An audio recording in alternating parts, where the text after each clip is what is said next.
नमस्कार दोस्तों, स्वागत है हमारे इंस्पायर टू यू चैनल पर। दोस्तों, हम सभी एक दूसरों को देखकर यह सोचते हैं कि हमसे सुखी तो वह है, उसके पास तो घर है, परिवार है, वो कितना खुश है, और मेरे पास तो सिर्फ और सिर्फ दुख है। आखिर असल जिंदगी में सुखी कौन है? आइए इसे एक छोटी सी कहानी के माध्यम से समझते हैं। बहुत समय पहले की बात है। एक बार एक भिखारी गांव में भीख मांगने के लिए जाता है। भिखारी भीख मांगते मांगते एक किसान के दरवाजे पर पहुंचता है। वह भिखारी किसान के घर का दरवाजा खटखटाता है, लेकिन अंदर से कोई आवाज नहीं आती।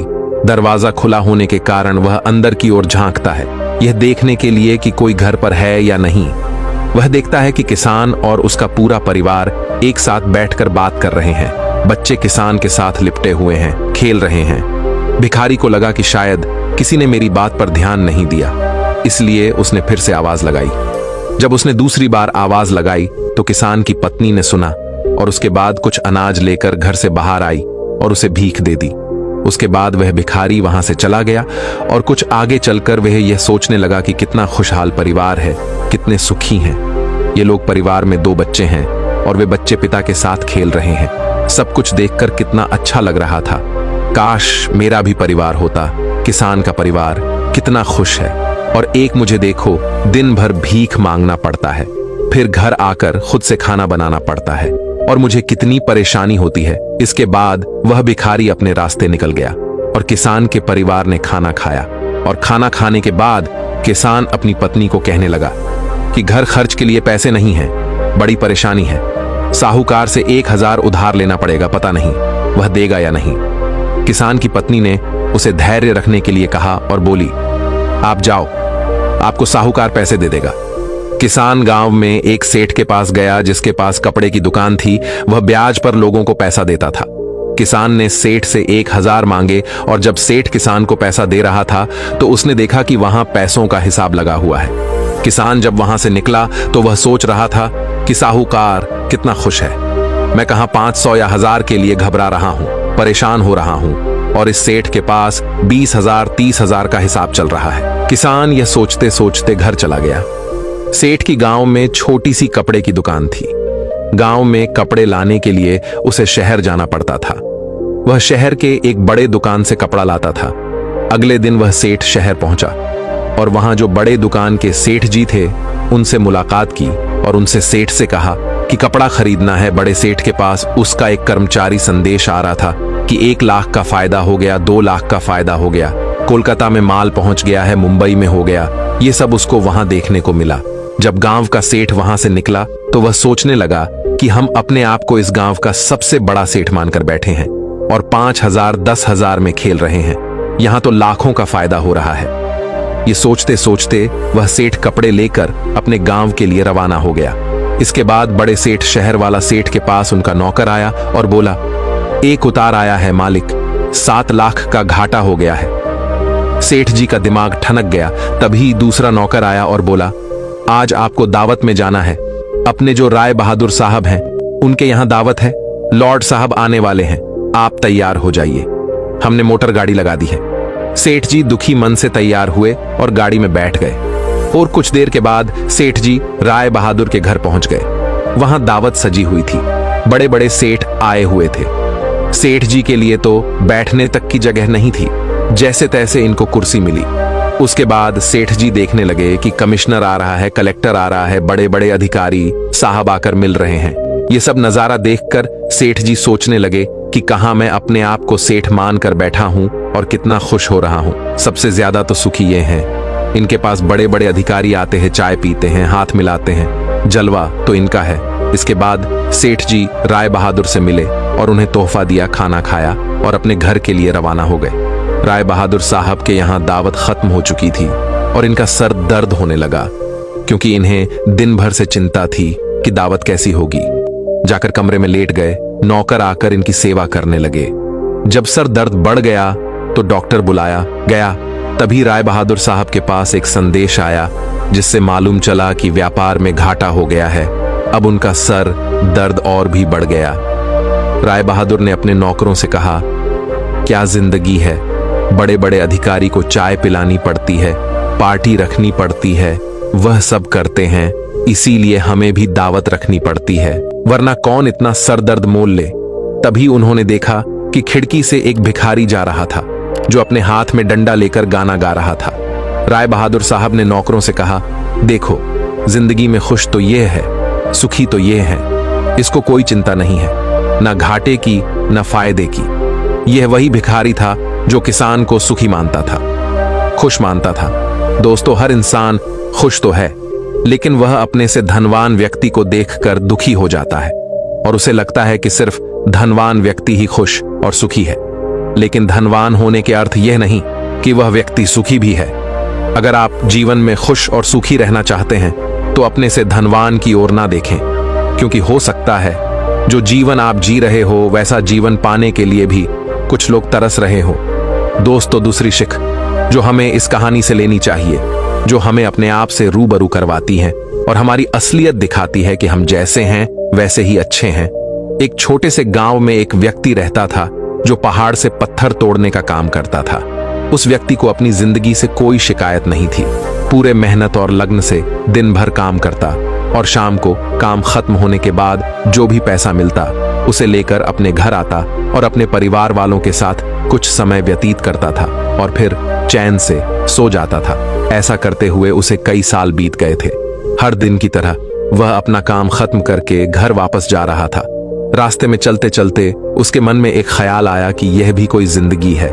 मैं सुबह से शाम तक पत्थर तोड़ने का काम करता हूँ और शाम में मुझे थोड़े से पैसे मिलते हैं, जिससे मुश्किल से मेरे और मेरे परिवार का गुजारा हो पाता है। शायद आज मुझे कहीं से कुछ ऐसी शक्ति मिल जाए जिससे मैं जो चाहूं वह पूरा हो जाए। वह घर गया, खाना खाया, लेकिन उसका ध्यान खाने की ओर नहीं था। उसके दिमाग में बस एक ही ख्याल था कि काश मुझे कोई ऐसी अलौकिक शक्ति मिल जाए जिससे मैं जो चाहूं हासिल कर सकूं। वह इस बात को सोचते सोचते सो गया। फिर नींद आने के बाद उसे एक सपना आया। सपने में उसने देखा कि वह रोज की तरह अपना काम खत्म करके घर लौट रहा था। तभी रास्ते में उसे एक बहुत बड़ा घर दिखा। तभी उसके मन में विचार आया, काश यह घर मेरा होता और मैं इसका मालिक होता। और उसका इतना सोचते ही वह उस घर का मालिक बन गया। उसको यकीन ही नहीं हो रहा था कि उसने जो सोचा वह पूरा हो गया। लेकिन उसकी खुशी अधिक देर तक नहीं टिक पाई। अचानक से एक शोर सुनाई दिया। उसने देखा कि उसके घर के बाहर से एक रैली निकल रही है, जिसमें बीचों बीच एक राजनीतिज्ञ है। उसे देखकर वहां खड़े लोग उसके नाम के नारे लगा रहे थे और सब उसको देखने के लिए तड़प रहे थे। तब उसको यह एहसास हुआ कि मैं कितना छोटा हूं, मेरा तो कोई अस्तित्व ही नहीं है इस राजनेता के समक्ष। काश मैं एक राजनेता होता और मेरे पास इतनी क्षमता होती। उसके इतना सोचने की देर थी कि वह राजनेता बन गया। उसके खुशी का ठिकाना नहीं रहा, क्योंकि उसके पास हजारों लोगों की भीड़ थी और सब उसको देखने के लिए तरस रहे थे। लेकिन उसकी यह खुशी भी ज्यादा देर भी टिक नहीं पाई, क्योंकि धूप बहुत ही तेज थी और उस राजनेता को इतनी धूप में खड़े रहने की आदत नहीं थी। उसे चक्कर आया और वह बेहोश हो गया। फिर उसे एहसास हुआ कि यह राजनेता सबसे ताकतवर नहीं है, ये जो सूरज है ये सबसे ताकतवर है। उसके मन में आया कि काश मैं सूरज होता, मेरे आगे कोई टिक नहीं पाता। उसको इतना सोचने की देर थी और वह सूरज बन गया। वह खुशी से पागल हो गया। पूरी दुनिया को यही रोशन कर रहा था। दुनिया में ऐसा कोई इंसान नहीं था जो उसकी रोशनी को रोक सके। लेकिन उसकी यह खुशी भी टिक नहीं पाई, क्योंकि कुछ ही समय बाद आसमान में काले बादल आए और रोशनी को रोक दिया। फिर उसको एहसास हुआ कि कोई है जो मेरी रोशनी को भी कोई रोक सकता है। उसके मन में यह ख्याल आया कि काश मैं बादल होता, और वह बादल बन गया। उसको ऐसा लग रहा था कि वह आसमान में उड़ रहा है और वह जहां चाहे वहां जा सकता है। लेकिन कुछ देर बाद एक हवा का झोंका आया जो उसे उड़ा ले गया। उसे एहसास हुआ कि बादल सूरज की रोशनी को रोक सकता है, लेकिन हवा को नहीं, क्योंकि यह हवा उसे बहा कर ले गई। फिर उसके मन में यह विचार आया कि काश मैं हवा होता, और वह हवा बन गया। हवा बनने के बाद उसने अपने अंदर एक अलग सी ऊर्जा महसूस की और सोचा कि मैं जिसको चाहूं उसे उड़ाकर ले जा सकता हूं। उसको यह विश्वास होने ही वाला था कि इस दुनिया में सबसे ताकतवर मैं हूं। लेकिन तभी उसके सामने एक पहाड़ आया। उसने पूरी ताकत लगा दी, लेकिन उस पहाड़ को नहीं हिला सका। उसको यह एहसास हुआ कि कोई है जो हवा से ज्यादा शक्तिशाली है, जिसमें हवा को रोकने का भी दम है। फिर उसके मन में यह ख्याल आया कि काश में पहाड़ होता, और वह पहाड़ बन गया। लेकिन हर बार की तरह उसकी खुशी ज्यादा देर तक नहीं टिक पाई। एक जानी पहचानी आवाज उसे सुनाई दी और साथ ही साथ उसको दर्द होने लगा, जैसे कि कोई है जो उसे तोड़ रहा है, मार रहा है। तब वह दर्द से चीखने लगा और उसके मन में आया, मैं वह बन जाऊं जो पहाड़ को तोड़ने का दम रखता है। लेकिन इस बार उसकी यह ख्वाहिश पूरी नहीं हुई। वह चीखने लगा, चिल्लाने लगा, अपनी पूरी ताकत लगा दी, लेकिन इस बार वह नहीं बन पाया। उसका दर्द बढ़ता ही चला जा रहा था। उस दर्द के कारण उसकी नींद खुली तो उसके सामने एक शीशा था। उस शीशे में खुद को देखा तो समझ आया कि मैं वह क्यों नहीं बन पा रहा था जो बनना चाह रहा था, क्योंकि असलियत में मैं वही हूं। दोस्तों, किसी से कुछ सीखना अच्छी बात है, लेकिन अपना अस्तित्व को भुलाकर किसी और के अस्तित्व को अपना लेना खुद का एवं साथ ही उस ईश्वर रूपी कारीगर का भी अपमान करना होता है, जिसे आपको सबसे अलग बनाया है। हम भूल जाते हैं कि हम सभी में एक ऐसी खासियत होती है जो हम सबको खास बनती है। बस उसे हमें खुद के अंदर तलाश करना होता है। इसलिए आप जैसे भी हैं, आप अच्छे हैं। आपको किसी के भी जैसा बनने की कोई जरूरत नहीं है। आप जैसे भी हैं, सर्वश्रेष्ठ हैं। अगर आपको कुछ बनना है तो अपने आप को पहचाने, अपनी क्षमताओं को पहचाने और अपना श्रेष्ठ संस्करण बने। और तिच्छारी सीख जो हमें इस कहानी से सीखनी चाहिए, एक गांव में एक राजा था जिसने अपने जीवन काल में कई लड़ाइयां जीती और काफी हद तक अपने साम्राज्य का विस्तार किया था, क्योंकि समय के साथ राजा की सूझबूझ और साहस के कारण साम्राज्य बढ़ता गया। राजा या तो अपने शत्रुओं को परास्त करके वहां अपने साम्राज्य का झंडा गाड़ देता था, या फिर शत्रु स्वयं उसके सामने आत्मसमर्पण कर देता था। साम्राज्य के अंदर भी सुख और शांति का माहौल था। लोग बिना किसी डर के खुशी से रहते थे। इसी तरह उनका जीवन अब 56 वर्ष का हो गया था। राजा बहुत खुशी और धूमधाम के साथ रहता था, लेकिन अब वह वयस्क हो चुका था। उसका एक ही बेटा था जिसकी उम्र सिर्फ 16 साल की थी।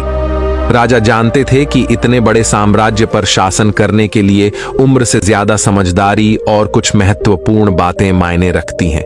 जो इन बातों को अपना लेता है वह इतने बड़े साम्राज्य पर आसानी से शासन कर सकता है। तभी एक दिन राजा ने अपने बेटे को अपने कक्ष में बुलाया और कहा कि सुनो बेटा, ऐसा नहीं होता।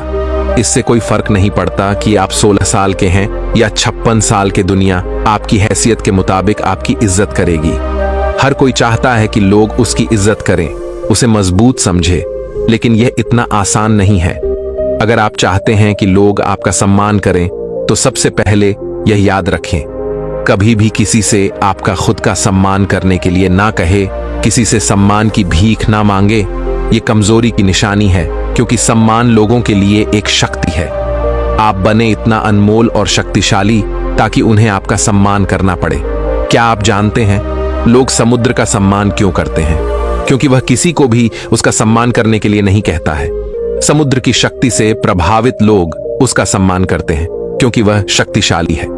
लोगों के मन में समुद्र के प्रति सम्मान के अलावा आपके पास उस तरह की ताकत बनने का कोई और तरीका नहीं है ताकि लोगों को किसी भी स्थिति में आपका सम्मान करना पड़े। इसके लिए आप स्वयं को जीवन के हर पहलू में मजबूत और शक्तिशाली बनाएं। अपना वादा हमेशा पूरा करें, इससे आपको स्वचालित रूप से सम्मान मिलेगा। साथ ही दयालु बने और दूसरों का भी सम्मान करें। ये याद रखें कि हमेशा दूसरों से सीखते रहे। कुछ ना कुछ घटित होता रहता है। आप कभी भी सब कुछ नहीं जान सकते। जीवन की वास्तविक शिक्षा भी वास्तविक जीवन से ही मिलती है। युवावस्था में आप जितनी अधिक चुनौतियों का सामना करेंगे, आप उतने ही अधिक मजबूत बनेंगे। आने वाले समय में आप और अधिक प्रगति करेंगे। ये जीवन का वह समय है जहां आपको लड़कियों के प्यार में नहीं पड़ना है, बल्कि खुद को मजबूत बनाने पर ध्यान केंद्रित करना है। जब आप एक अनमोल और शक्तिशाली व्यक्ति बन जाएंगे, ताकि जब आप बनना चाहें तो यह अपने आप आ जाए। अपने जीवन में बेहतरी लाएं और आगे बढ़ना शुरू करें, तो कुछ लोग आपको पीछे खींचने की कोशिश करेंगे।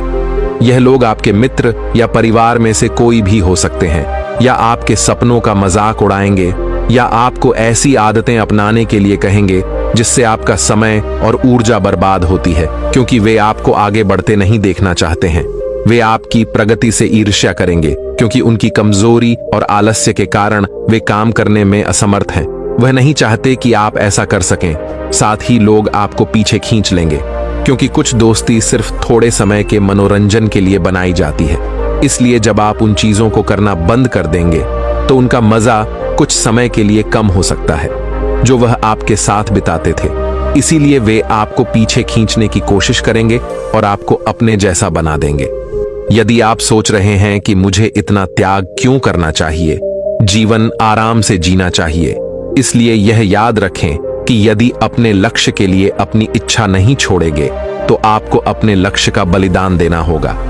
यदि आप लक्ष्य के लिए हार नहीं मानेंगे और कुछ समय के लिए मौज मस्ती में फंस जाएंगे तो जीवन के अंतिम चरण में आपको पछताना पड़ेगा।